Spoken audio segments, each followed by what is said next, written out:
ഉത്തർപ്രദേശിലെ രാഷ്ട്രീയ നേതാവും ഗുണ്ടയുമായ മുക്താർ അൻസാരി ഇന്നലെ രാത്രിയോടുകൂടി ഹൃദയാഘാതത്തെ തുടർന്ന് ബന്ദ മെഡിക്കൽ കോളേജിൽ മരിച്ചിരുന്നു. ഇതിനെ തുടർന്ന് യു.പിയിൽ ഉടനീളം ഇപ്പോൾ നിരോധനാജ്ഞ ഏർപ്പെടുത്തിയിരിക്കുകയാണ്. സംഘർഷ സാധ്യത സർക്കാർ മുന്നിൽ കാണുന്നുണ്ട്.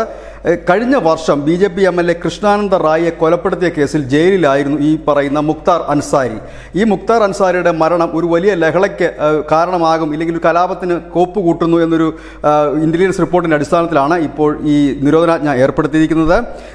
മൗ, ഗാസിപ്പൂർ, ലക്നൗ, പ്രയാഗ്രാജ് തുടങ്ങിയ പോലീസ് സ്റ്റേഷൻ അതിർത്തികളിലും ജില്ലകളിലും പോലീസിന് ജാഗ്രതാ നിർദ്ദേശം നൽകിയിട്ടുണ്ട്.